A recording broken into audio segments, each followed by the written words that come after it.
Shalom, welcome to the Jewish View. My name is Rabbi Nachman Simon with the Chabad House of Dalmar, together with my co-host Mark Ronich of statewide news service jbzdekfeli.com, and now columnist for the Jewish Press. Right, the Jewish Press is a weekly newspaper, the most widely read weekly newspaper in the observant Jewish community nationwide. And I have a column called Albany Beat where I talk about how government relates to the Jewish community, or doesn't, as the case may be.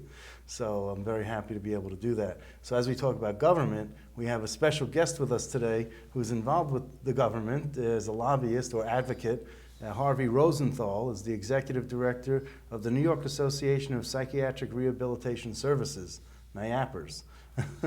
So welcome to the Jewish View, Harvey. Pleasure to be I've here. known you for about 30 years. It's true. And it's just remarkable, all the issues that you've had to contend with over the years. It's some years are more successful than others. Absolutely. So how was this past legislative session? Well, I think the top issue for us was the trying to address the amount of overlap there is between the criminal justice system and people with mental illnesses or psychiatric disabilities. Is there any overlap? Well, I mean, once they send them to jail, again, I know a little bit I guess because what I do mean is volunteer. there's so many people with mental illnesses involved in the criminal justice system, and our job has been to try to limit that through diversion. Put them in mental ill patients in hospitals better than in jail, than incarcerate not necessarily them. even in the community. I mean, we're a community-based group, so we're looking for alternatives to hospital as well. That's very much a part of our movement, is to try to move away from institutionalization, whether it be prisons or hospitals. So the front end of diversion, I mean, you read in the papers all the time in the last year about the interactions between the police and various groups. And there's been a lot of episodes of deaths and abuse. Now, that's not to say police are abusive and violent, but it is to say that very often they don't know how to handle people with And those with people mental were illnesses. mentally ill, you think? Some I of the mean, I people, don't- some. But I guess what I'm saying is there's a pattern in this country and probably all over where the mental health system doesn't always function well enough to help people stay out of trouble. And certainly people are responsible for that. But in any event, they come into contact with the police. And all too often the police are not trained to respond. And too often they unwittingly escalate a situation that results in sometimes a tragedy or sometimes in avoidable incarceration. And very often the first incarceration is a pathway down from that should have been avoided. So we worked very hard, and this was the second year, Mark, that we got more money to set up crisis intervention teams around the state. Last year we got $400,000. This year we got $1.5 million.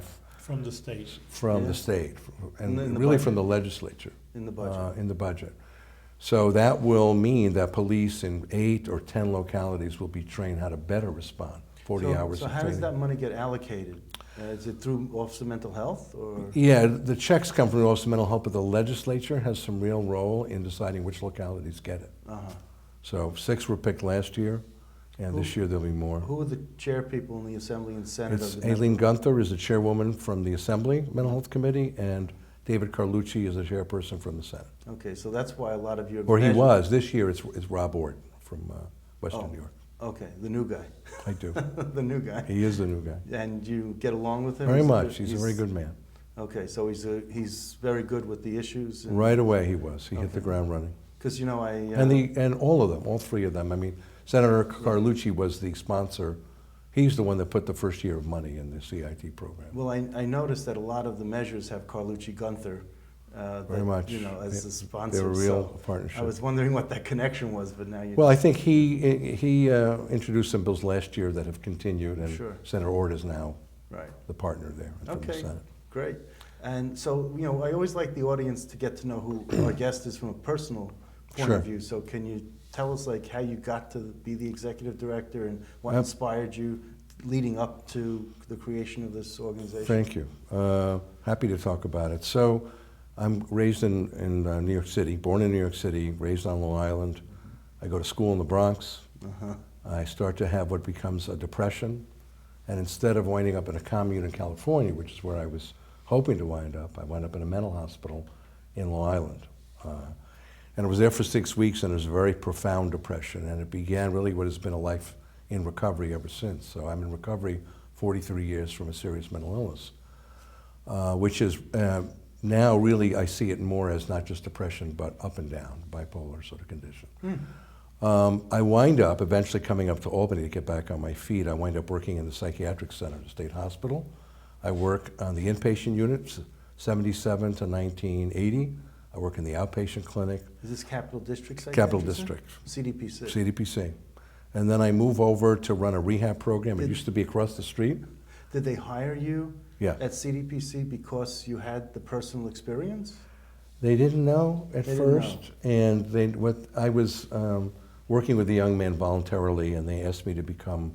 I didn't want him to be in an institution, Yeah. so I offered to take him as a family care parent for a period of time, and they were impressed with that, and they offered me a job. Oh my gosh. That's So, but later I disclosed. Back in the 70s, it was not okay to disclose that you had a mental illness. sure, no. it You were wasn't. sort of dismissed. Even today. It's a much. stigma. It's different though. I'm part of a movement there where people are out, and matter of fact, having a mental health history is valued. In fact, we run programs that only hire people with mental illnesses to help each other, and they're But very that's a effective special- programs. But that's a special niche. I'm talking about getting into. Politics, you could say. Yeah, The politicians no. said they were institutionalized. Oh, that's almost. They don't, but I tell you a funny That's what I'm story. So saying. I'm against the stigma. We're all against the stigma of mental yeah. illness, the shame, the discrimination, the defamation, segregation. That happens with people with mental illnesses. So I always disclose in the legislature about my mental illness. And recently I said to Mrs. Gunther, I have a mental illness. And she said, everybody knows you have a mental illness. Because I think it's important to disclose. Well, I wanted to. I've asked this question of other guests. What is normal? You talk about mental illness, but what is Well, I normal? think one of the reasons there's a stigma of mental illness is because it's a continuum. Everyone has periods where they're anxious or depressed or confused or they hit a bottom in some fashion. So is that no one's really normal per se? Well, I There think is it's a no normal, continuum. know? Even us on a given, Right. through a week or a given day. But there is a cutoff line at some point, maybe. There's an experience where people go beyond that, where they're not able to work, they're not able to They're function in a incapacitated. relationship, Right. have trouble with housing. That's where you start getting into what's called a psychiatric disability. The reason I think there's stigma is people don't want to be those people. So we're the normals and they're not. And I think it's a shame because people are really cutting off the fact that it's a continuum and we all experience difficulties. But too often it's been those people. And when I came down with my mental illness, I was frightened and that I would be those people and I would always be those people. There were some really great authors and artists who were afflicted with mental illness. Absolutely. And it's just a shame if you can just just have a trajectory in your career path. You could be very succuseful even with a mental illness. Or I don't want to romanticize it, but I think and I think everybody's different.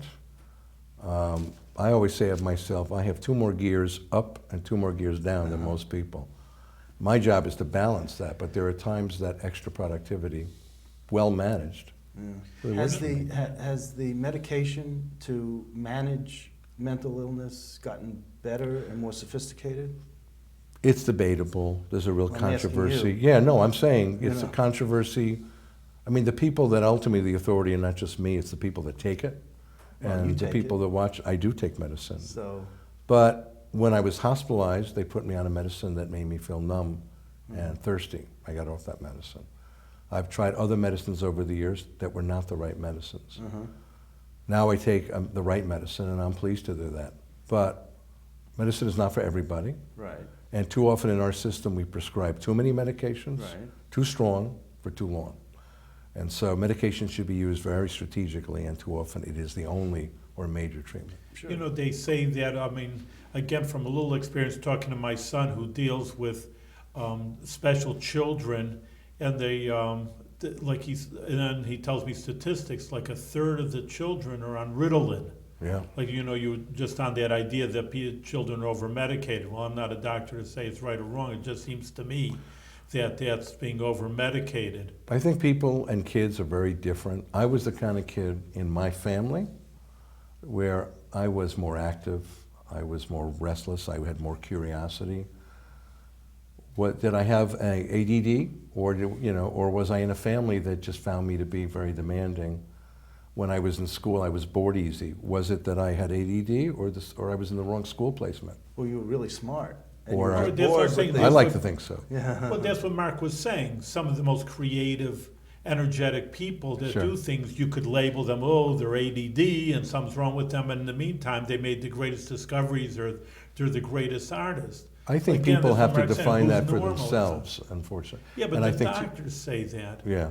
You know, they're putting, my kid's a little hyper. Oh, okay, here's. There are many people here's that feel like Ritalin. we've overdiagnosed Yeah, all but kinds that's of what I'm conditions saying. and overmedicated people. I agree That's with what you. I'm saying. Yeah. And now the second thing, which I have, again, personal experience, because I visit many inmates in the Jewish, but other people come because Sure. it's an open society, so to make a difference. I see a lot of inmates, and and again, the statistics are that 1/3 of the inmates in New York State, and it's a lot, are mentally ill. So are they getting, just locking a to person that behind point, bars well, isn't to going to that help to any that point, I situation. mentioned earlier crisis intervention teams. Good. The goal of that is to keep people out of prison. But when they get into prison, for too many years, this horror of horrors, people with mental illnesses were seen by the correction officers as challenging, as a defiant, as a non-compliant, when that was really a function of their symptoms and their needs. And they would be put in solitary confinement, which is like a cell within a jail, prison within a prison.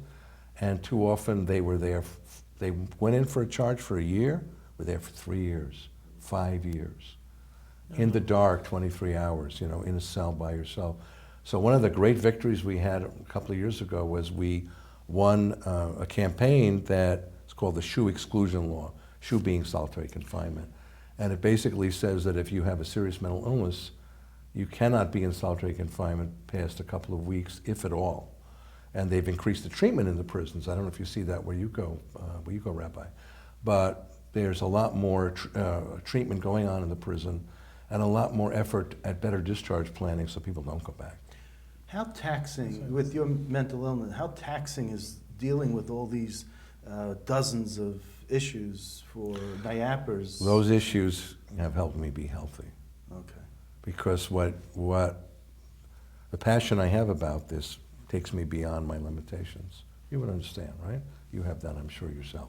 I have a passion. I have lots of Right, passions. that's right. So And I the get passion sometimes- and the empathy and the determination, thanks to my mother, my Jewish mother, who was very determined, has allowed me to really push myself, and it gets me past some days, tough days. Because people tell me I have a lot of passion, but I go overboard where it comes out maybe like anger, or it comes out. Well, you should be a mental really- health advocate. You're allowed to be angry. Really forceful, and they say, "Oh, I see the passion Yeah. in what you're saying." It's just that I should say it in a more delicate way, or in a more, And I'm not really PC. I mean, I say things the way I think they should Sure. be said.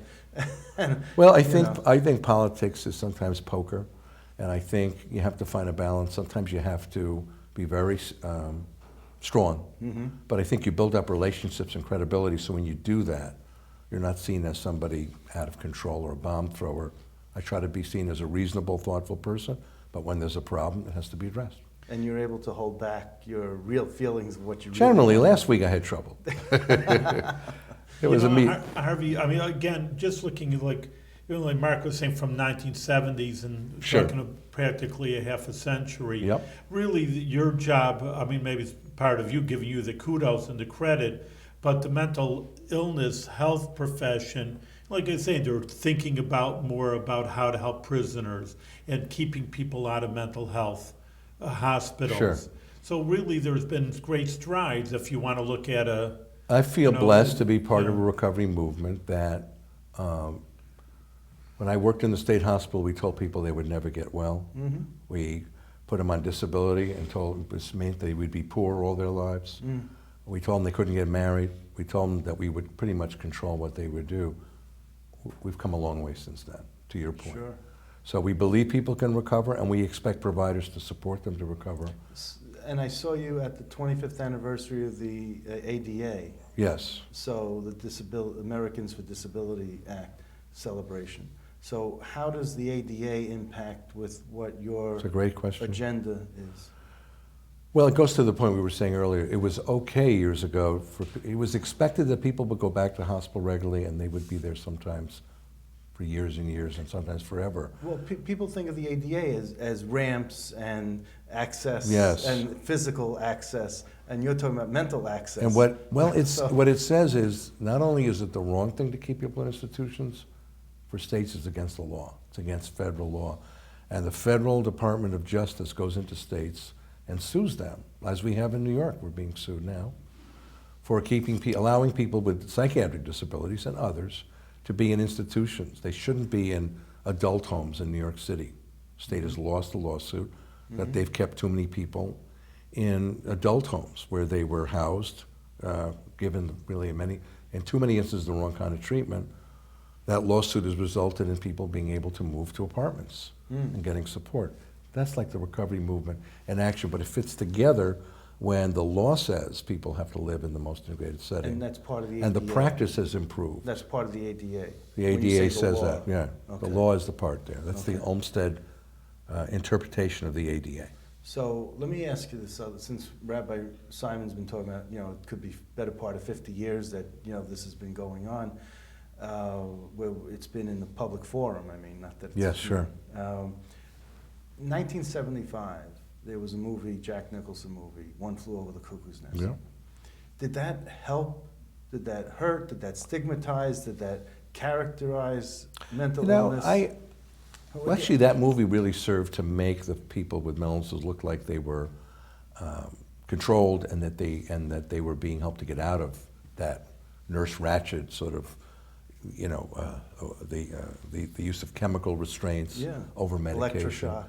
So I think, I suppose I didn't think about it at the time, but what it said was that people, you could argue, had rights and shouldn't be controlled as much by the nurses and the psychiatric professionals, as was the case routinely. Because shortly after, 1981 is when you started NYAPRS, so I'm just wondering if there was some, if there was I don't think the swell. movie helped, but I think it was more of confluence of factors. I think there's something called the consumer movement that I'm a part of, that really were people with mental illness saying, I can recover, I don't want to be controlled, I don't want the treatment to be worse than the illness. There's the recovery movement, there's the psychiatric rehabilitation movement that said people should be given a chance to define their own goals and figure out the skills they have to have and the support. So there's been a series of movements, the consumer, the recovery, the rehabilitation, peer support, the Olmsted movement, that is built on itself. Another problem, which again, that little bit I know of, is just that I know someone who's a psychologist, and it's in New York State, it's the Mountain Division, and they say because that's when they need them in Afghanistan, it's all mountains. So the soldiers coming back, he said 50%. Again, these are high numbers. There's always somebody. Terrible tragedy. that have some kind of issues. And the suicide rate amongst veterans is, I think more people have been killed at their own hands than in the field. Yes. Really. So And that's how traumatic.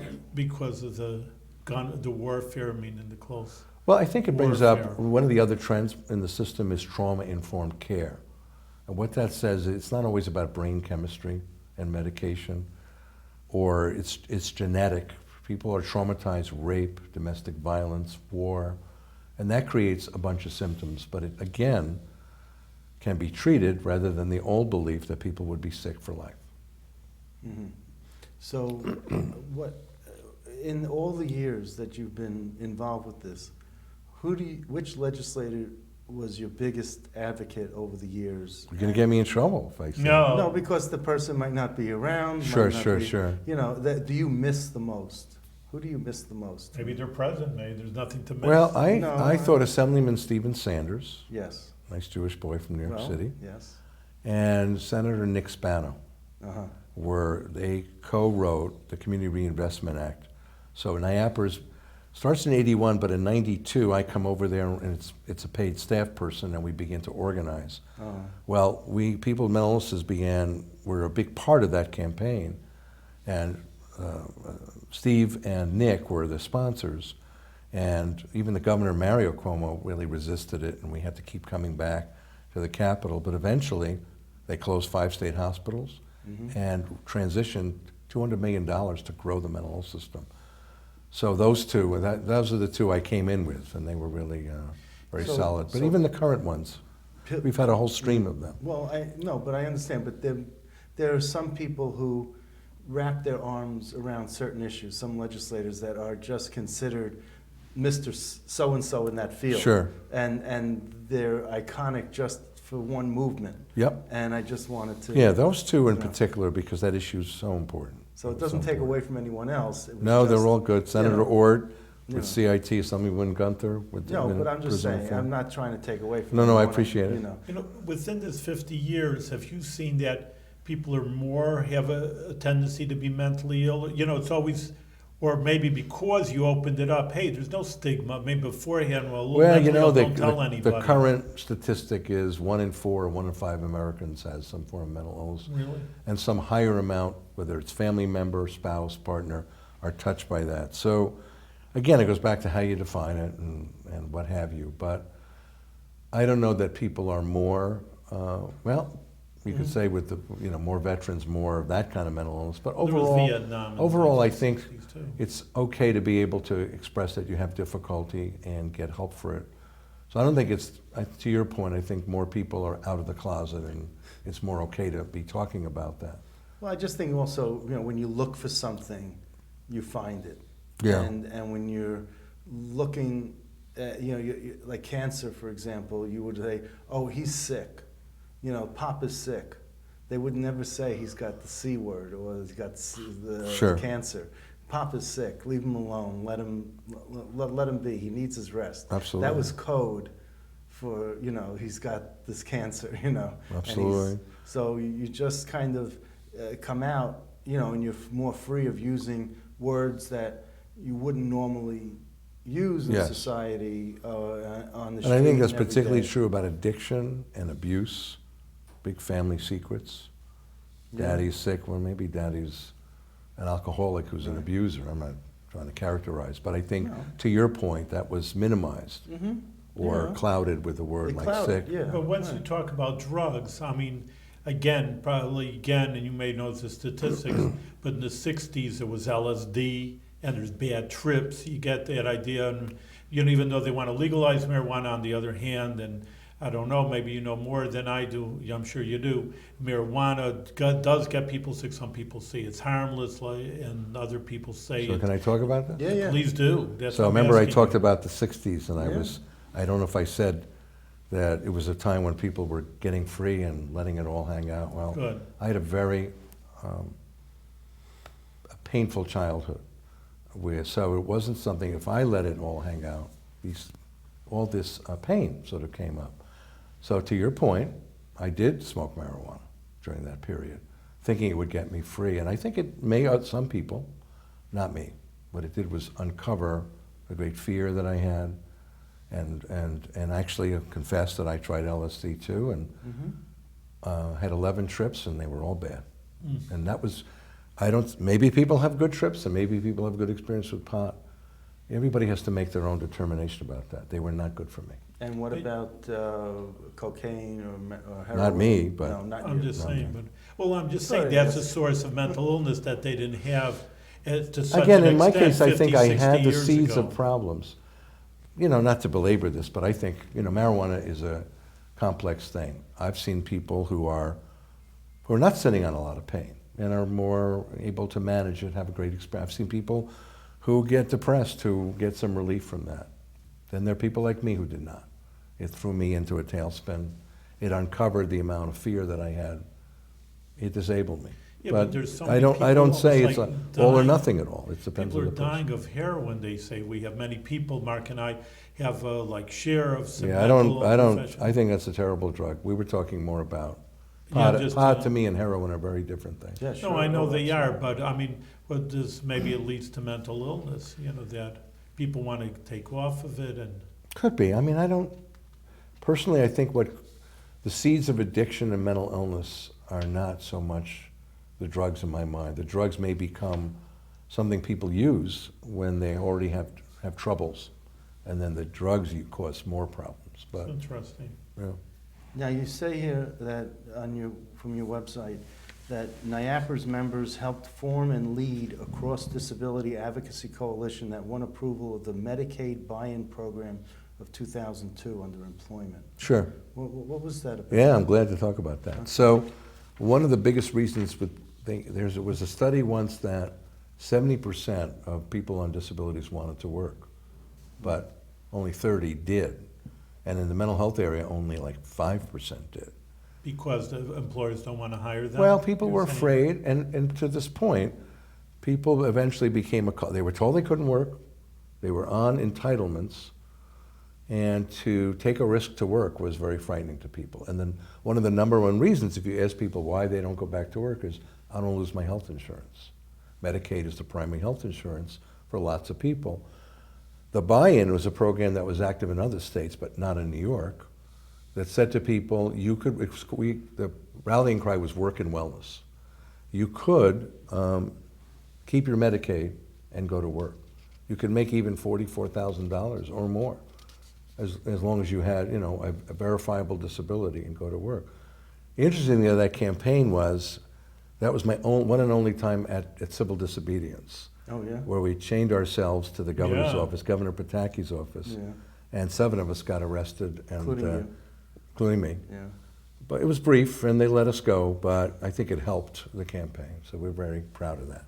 Well, that's great. What else do you want to bring out in this interview that we didn't know enough to ask? Well, I would focus a little bit on Medicaid redesign in New York and the yeah. Affordable Care Act. Sure. I think those are revolutionary. We talked about the recovery movement, Olmstead, but what healthcare reform really means is that the most powerful force to change the mental health system is at play: money. The money doesn't want to write checks for people to be sick anymore. It's too expensive. And it's an indignity.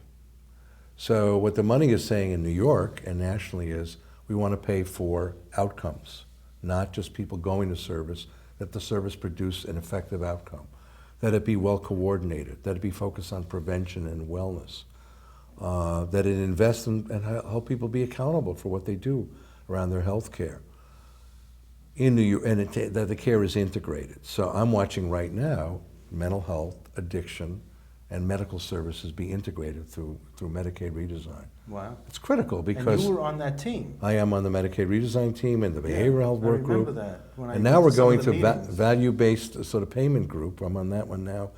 And that's where we're going, which is we're going to pay for outcomes. So the system, hospitals, community providers, basically are held more accountable to work together, to coordinate, to invest people in their treatment, and to get outcomes. So was It's Andrew very Cuomo exciting. a good governor when it comes to this? He came on very strong in the beginning, and what he did, which was very sort of clever, during the Pataki administration, which is the one I got arrested to change on that, they were trying to do Medicaid reform, to their credit. But what happens is that a lot of people kind of throw bombs and say, oh, you're killing our medical system, our hospitals, people, babies in the street. Businesses. And what Cuomo did was say, he put the same people that fight any change, Medicaid reform, put them on the team. Right. And said to them, I can cut you all, or you can get into reform. Right. It was a brilliant and tough move, Well. but a lot of the changes that we're seeing now were because people had no choice but to change. And Well, that's very different from years. In the past years, people were defending the system. People were now saying, we cannot defend the system. We have Well, to change. there's an expression, keep your friends close and your enemies closer. He did a good job with So that. those people who were opposing, keep them on the team, keep them closer, bring them in on the ground floor, give them a great understanding Yes. of at least where things are going, because once you keep someone away and you close the door, there's a suspicion that you're trying to hide something. You bring them in on the other side of the door, and right away they're open and they're saying, oh, now we see it. So look, the old system was more about sickness and hospitalization. Right. When you change that, who objects to that? Hospitals, Right. labor unions. Right. Too bad they can't think more progressively. Medicaid redesign said you got to think differently. Okay. That's where the money's going. So I'm not anti-hospital or union, but they needed to think Sure. more progressively, and they were required to I think can't that way. imagine you being anti-union. Well, they could be better. They could perform better. Yeah. State worker unions have too often But that's different than held being on to the anti. past. And that's being anti. Not against it, I Right. just wish they were a little more Better. progressive. Right. So now, Harvey, thank you very much. You know, you're on the Jewish View. A nice Jewish man like you have Jewish view, but actually have Jewish values of helping the unfortunate people in our society. And I'm glad that I feel that you way. came here, and continue your good work Thank and you. with good health. My Continued Jewish success. faith really informs me. I appreciate the opportunity Good. to talk about it. Very nice.